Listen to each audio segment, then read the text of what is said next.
통일부는 남북당국 회담의 무산과 관련해 북한 측에 추가 회담을 위한 수정 제의를 하지 않겠다는 방침을 세웠습니다.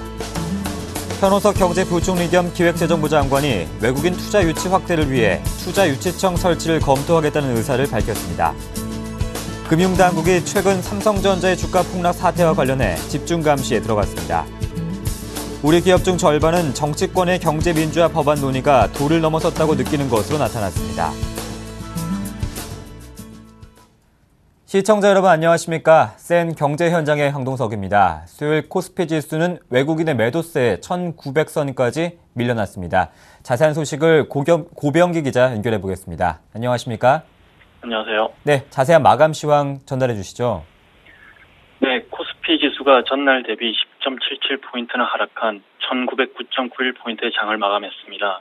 이는 지난 4월 19일 1906.75포인트를 기록한 이후 최저치입니다.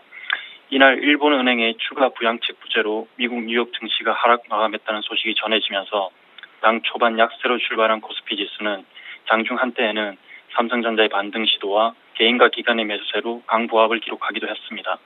하지만 외국인이 전날과 마찬가지로 IT 관련주를 중심으로 순매도를 확대하고 선물 옵션 만기, 한국은행의 기준금리 결정을 앞두고 관망세가 짙어지면서 결국 1910선을 봐야하며 장을 마쳤습니다.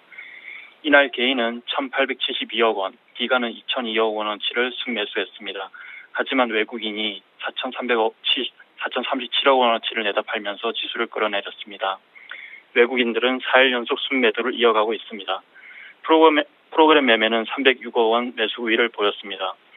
업종별로 보면 운수 창고업이 2.83% 하락한 것을 비롯해 기계, 운송장비, 철강금속, 섬유어복 등이 하락했습니다. 반면 의료정밀업과 유통업, 비금속 광물, 종이목재 등은 상승 마감했습니다.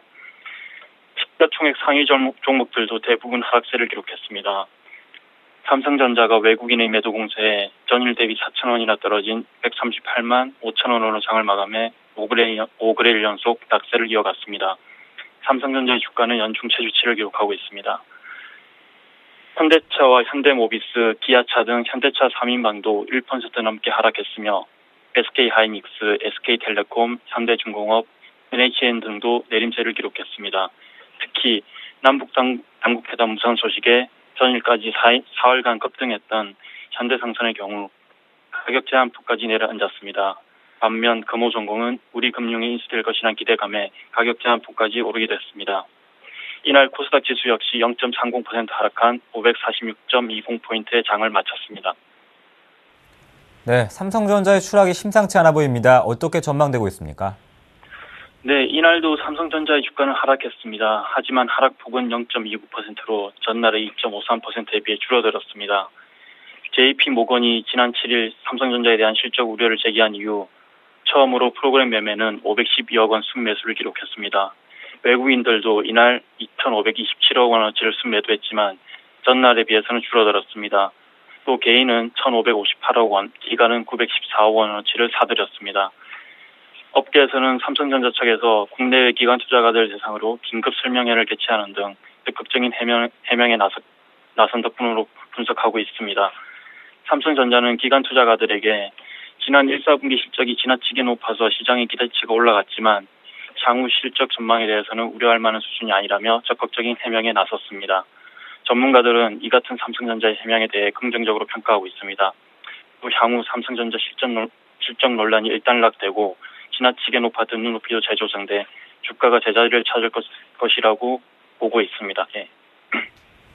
네, 한국 증시가 MSCI 선진지수 편입에 또 한 번 실패했습니다. 앞으로 국내 증시에 미칠 영향은 어떻게 보이고 있습니까? 네, 모건 스탠리 캐피털 인터내셔널이 12일 발표한 2013년 정례지수 리뷰에서 한국 시장은 지난 2009년 이후 5번째로 MSCI 선진지수 편입에 실패했습니다.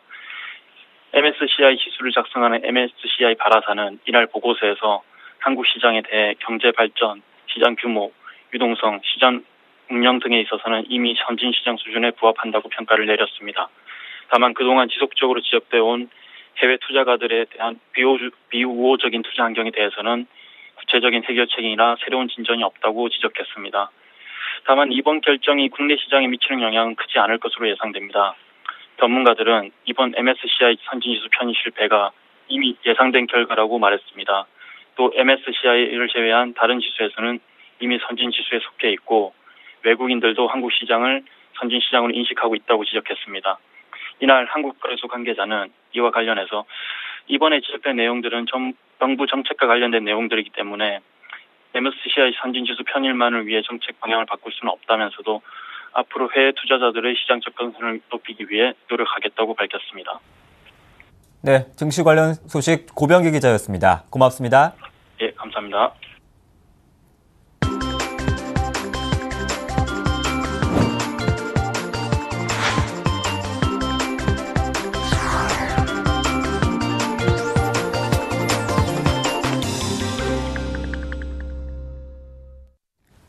오늘의 주요 뉴스입니다. 통일부는 남북당국 회담의 무산과 관련해 북한 측의 추가 회담을 위한 수정 제의를 하지 않겠다는 방침입니다. 통일부 당국자는 오늘 기자들과 만나 북한에 수정 제의를 할 계획이 있느냐는 질문에 그럴 계획이 없다는 것을 분명히 했습니다. 또 실무 당국자 회담과 같은 추가적인 회담 제의 가능성에 대해서도 현재로서는 검토한 바 없다고 대답했습니다. 하지만 통일부는 북측의 일방적인 불참 통보로 무산된 남북당국 회담은 북한이 우리 수석대표급의 문제를 삼은 입장을 철회할 경우 언제든지 열릴 수 있다는 입장을 밝혔습니다. 이 당국자는 우리로서는 현재의 대표단과 북한의 대표단이 변한 게 없다면 언제든지 회담을 할 수 있는 입장이라며 북한이 성의 있는 입장 변화를 보여야 한다고 강조했습니다. 이어 남북당국 회담을 통해 남북 간 현안을 협의해 해결하는 노력을 할 것이며 그런 노력에 북한이 호응해 와야 한다면서 언제든지 대화의 문은 열려 있다고 강조했습니다. 현호석 경제부총리 겸 기획재정부 장관이 외국인 투자 유치 확대를 위해 투자유치청 설치를 검토하겠다는 의사를 밝혔습니다. 현 부총리는 오늘 국회 대정부질문에서 국가 차원에서 투자유치청을 설립해 원스톱 서비스로 움직여도 투자가 올까 말까 하다는 지적에 대해 제도적 차원에서 필요하면 검토하겠다고 말했습니다. 국내 투자 환경에 대해서는 개선 노력을 많이 했지만 월등하다고는 생각지는 않는다며 기업의 수익 전망 불확실성과 고임금, 경직된 노사 문화, 과다한 규제가 투자 유치의 저해 요인이라고 밝혔습니다. 현 부총리는 박근혜 정부 출범 이후 경제정책 방향의 초점을 일자리를 중심으로 한 경제 회복에 두고 규제 완화와 투자 활성화 방안을 마련했다며 현재 미결된 투자뿐 아니라 앞으로 예상되는 규제도 검토해 환경을 개선할 것이라고 말했습니다. 금융당국이 최근 삼성전자의 주가 폭락 사태와 관련해 집중 감시에 들어갔습니다.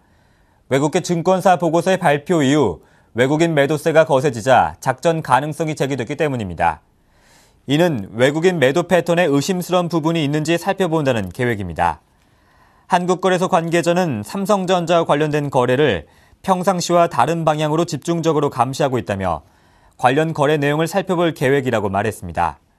금융감독원 관계자도 조사에 착수한 것은 아니지만 상시 모니터링을 하고 있는 만큼 의심스러운 점이 있다면 정식 조사가 이뤄질 것이라고 덧붙였습니다. 우리 기업 중 절반은 정치권의 경제 민주화 법안 논의가 도를 넘어섰다고 느끼는 것으로 나타났습니다. 대한상공회의소는 기업 302개를 대상으로 조사한 결과 44.7%인 135개 기업이 경제 민주화는 필요한 부분도 있지만 현재 논의는 과도하다고 답했다고 밝혔습니다.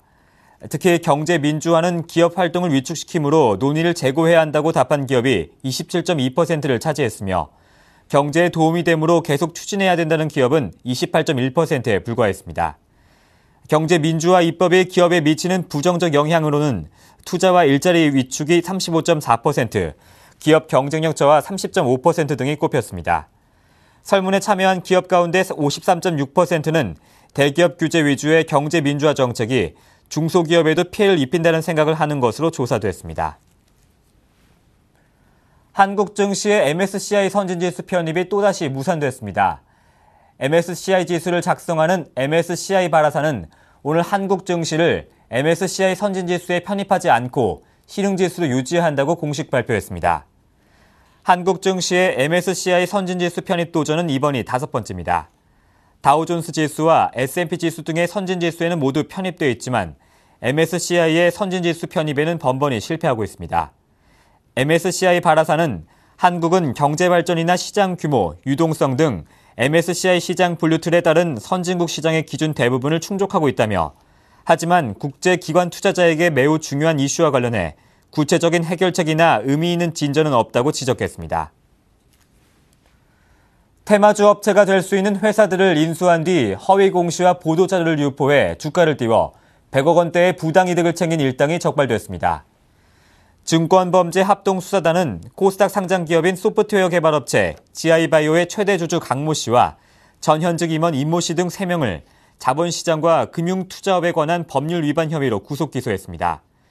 합수단에 따르면 강 씨는 지난 2010년 8월 GI바이오를 인수한 뒤 이 회사의 전 최대 주주 김모 씨와 함께 신약 개발이나 LED 조명 생산, 광산 개발 등 속칭 테마주로 띄울 만한 업체를 잇따라 자회사로 인수해 GI바이오의 주가를 부양했습니다. 한때 법정관리 위기에 처했던 쌍용건설이 회복할 것으로 보여집니다. 자세한 소식을 서울경제신문 이유미 기자 연결해 보겠습니다. 안녕하십니까? 네, 안녕하세요.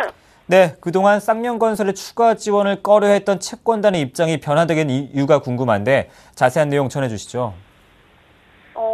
쌍용건설의 극적 회생 가능성 여부가 내일 판가름이 날 것으로 보입니다. 쌍용건설의 채권은행 중 한 곳인 국민은행이 방금 전에 쌍용건설 워크아웃 개시에 찬성한다는 입장을 밝혀왔는데요. 그동안 쌍용건설 채권단은 워크아웃 개시 결정을 한 달 가까이 끌어오면서 쌍용건설이 법정관리까지 갈 수 있다는 가능성마저 제기되고 있던 상황이었습니다. 하지만 최근 들어서 채권단이 쌍용건설 문제 해결을 위해서 줄줄이 여신관리위원회를 열고 쌍용건설 지원 여부를 논의하고 있습니다. 쌍용건설의 워크아웃 여부를 결정할 열쇠는 사실상 국민은행과 신한은행이 쥐고 있는데요. 쌍용건설의 워크아웃은 채권단의 75%가 찬성해야 개시됩니다.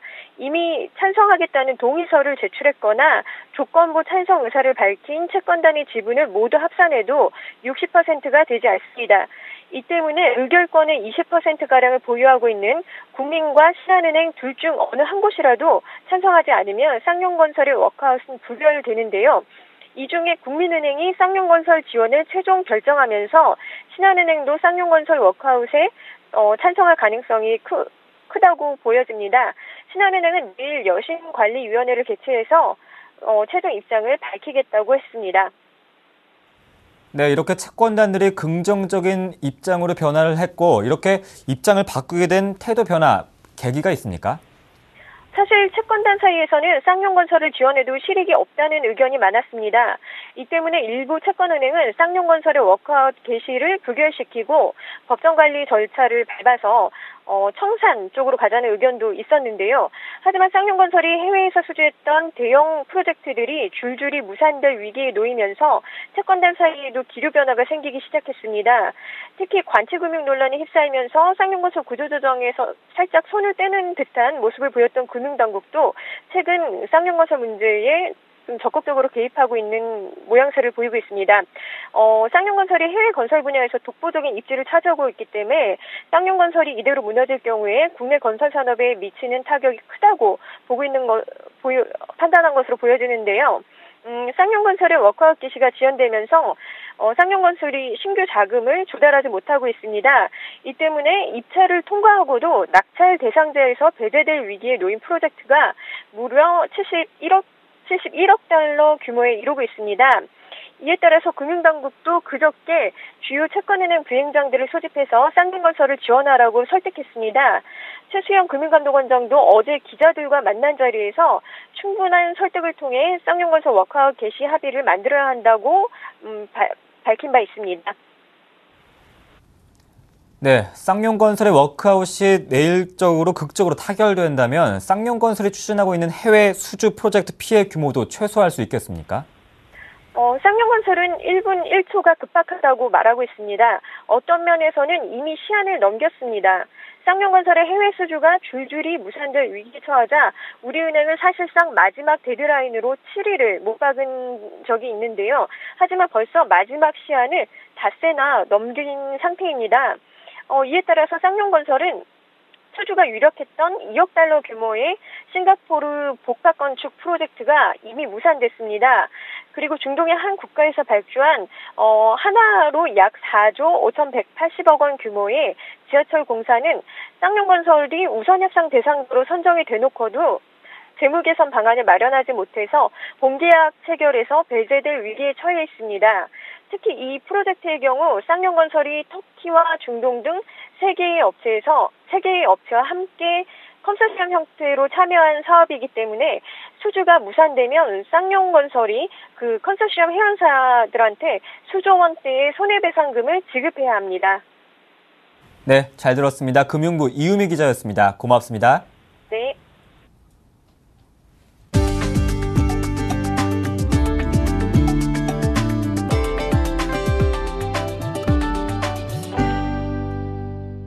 SK하이닉스가 미국 반도체 업체 램버스와 벌여온 특허 소송, 반독점 소송을 모두 취하하고 특허 라이선스 계약을 체결했습니다.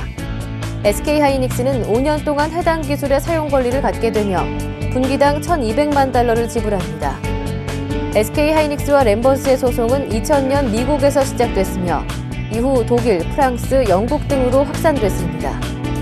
SK하이닉스 관계자는 이번 계약으로 경영상의 불확실성을 해소하게 돼 세계 최고의 종합 반도체 회사가 되기 위한 경쟁력 확보에 주력할 수 있게 됐다고 설명했습니다. 현대중공업이 국내 최초로 플랜트 핵심 설비인 원심식 가스 압축기 제작에 성공했습니다. 2011년 일본 미쓰비시 중공업과 기술 제휴를 맺고 가스 압축기 사업에 진출한 뒤 첫 결과물로 시간당 1,100톤의 운송 능력을 지녔습니다. 이 설비는 이달 중 한국가스공사 마산가 합장에 납품돼 5개월의 설치 기간을 거쳐 12월부터 본격 가동에 들어갑니다. 원심식 가스 압축기는 고속으로 돌아가는 회전 날개의 원심력을 이용해 가스를 압축하는 설비로 주로 대량의 가스를 안정적으로 운송해야 하는 육상 가스 플랜트에 설치됩니다. 일반 가스 압축기에 비해 크기가 작고 소음이 적은 데다 장시간 연속 운전이 가능합니다. 삼성전자가 미국 올랜도에서 열리는 세계 최대 디스플레이 전시회 인포콤 2013에서 최첨단 디스플레이 솔루션을 선보입니다. 삼성전자는 새로운 비디오월 솔루션인 매직인포 비디오월 S를 처음으로 공개하고 교육용 디스플레이 솔루션과 삼성 스마트 사이니지 플랫폼이 적용된 2013년형 상업용 디스플레이를 선보일 예정입니다. 이번 전시회에서 세계 최초로 공개하는 매직인포 비디오월 S는 최대 16대의 LFD를 연결해 TV, PC, HDMI 등 여러 형태의 영상 소스를 재생할 수 있는 혁신적인 소프트웨어 솔루션입니다. LG U+가 팩스기 없이 인터넷 전화로 팩스를 송수신하는 U+ 비즈 웹팩스 서비스를 출시했습니다. 일반 유선전화망뿐만 아니라 인터넷 전화를 팩스 송수신에 사용해 더 많은 정보를 빠르고 저렴하게 전송하는 것이 장점입니다.